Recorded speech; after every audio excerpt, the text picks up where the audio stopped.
Here in Washington State, you may think only Boeing airplanes get exported to foreign countries, but did you know that smaller companies are exporting their products every day? Today, we're going to introduce you to a new program designed to help businesses in Washington State either begin or increase their exporting activities. On March 22nd, a group of business leaders joined the Center for Economic Vitality at Western Washington University to kick off Jumpstart Washington Exports. Tom Dorr tells us about the Center for Economic Vitality. Western Washington University has an outreach center called the Center for Economic Vitality, which is part of the College of Business and Economics. For over 25 years, we've been giving back to the business community. The Center for Economic Vitality provides three core areas of support to businesses throughout Washington State. One is one-on-one, confidential, no-cost technical assistance to businesses. Second one is research, providing competitive intelligence to businesses to help them make strategic decisions with data and industry information. The third component is a fee-for-service based outreach that we give to primarily other government entities through special projects. The CEV's new export initiative is called Jumpstart Washington Exports. It's funded through a grant from the Washington State Department of Commerce, and it's focused on helping businesses expand sales by going international or expanding their international presence. The Jumpstart Washington Exports initiative has been designed to help Washington State businesses make better choices so they can increase profits, develop relationships with international partners, and improve overall operational performance, all at no cost to our business clients. There are four key components to the Jumpstart Washington Exports initiative. One is one-on-one technical assistance for businesses. Two is providing matchmaking services where we line up an importer or an agent for those businesses and giving them that one-on-one contact. Third component is providing mini trade shows, mini summits for businesses with a special emphasis on Canada. Because of our proximity, we have a good relationship with a lot of the Canadian trade associations, and we're trying to provide those connections to Washington State businesses. The fourth component is providing a virtual marketplace where businesses can come together at a portal and look at opportunities to connect internationally with importers and Washington State products. United States Representative Rick Larson was also in attendance at the kickoff. He explains how Jumpstart Washington Exports fits in the national context.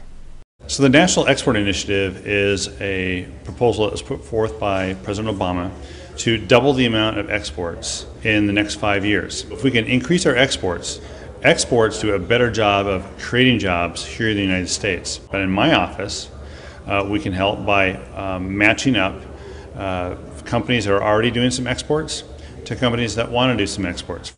Well, I think a successful match would be one where a very small business, say in Eastern Washington, that has a very small manufacturing shop, might find a partner in the Okanagan that's looking for their product, be able to drive up and meet them, create a new business relationship, and not just have that initial tie, but once they sort of get into that, start thinking of other ways that they can increase that. Maybe finding other places in Canada, other places around the world, really have this be a first step for them to get involved in finding markets for their product overseas.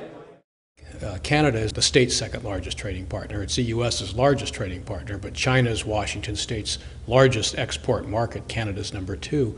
But it's the closest market to this state, and because so many people who export in Washington State export to Canada, it's relatively easy for those people who already have a foothold in Canada to increase those exports.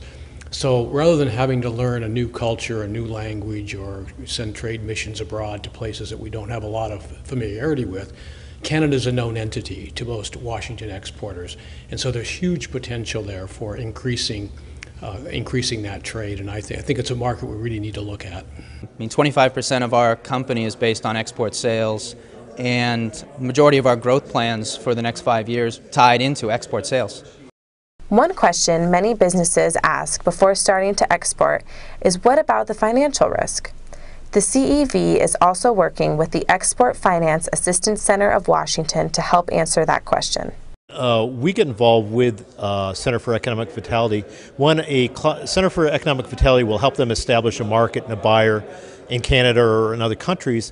When they speak to the piece about how to get paid and how to mitigate risk, that's where they can involve us. And again, we provide that consultative role. Again, we can oftentimes the company isn't aware what their bank service could provide to support trade, or if their bank can't support that transaction, we can introduce them to, like I said, banks, non-bank lenders, credit insurers, so that they can affect the transaction. Jumpstart Washington Exports is funded by the Washington State Department of Commerce. Our job will be to collaborate with Jumpstart Washington Exports. My mandate is statewide. I look at companies statewide. So what I hope to do is to spot, identify, qualify, and refer great Washington companies to this group so that they can work with them to get them ready to go into the Canadian market. JustWaEx Classical Mouthpieces is an example of a small company that is extremely successful in exporting. Hi, I'm JustWaEx, and this is Tom Wawney of JustWaEx Classic Mouthpieces, and we make the world's highest quality and most innovative saxophone mouthpieces right here in our machine shop in Bellingham, Washington. I have studied saxophone mouthpieces really, really hard, and we together have figured out how to manufacture them in such a way that we can achieve every one of my goals in making a saxophone mouthpiece, and that has led us to making the world's highest quality and most innovative products.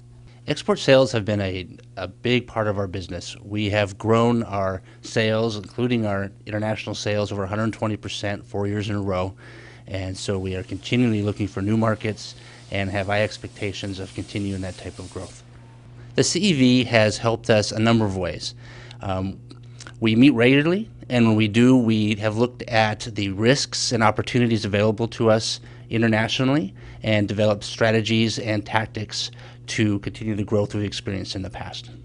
The CEV has also encouraged us, when we're looking at export markets, to identify some areas that we haven't thought of before, whether it be new countries or some of the intrinsic variables that come around when you get bigger and bigger that you just wouldn't think of when you're a smaller company.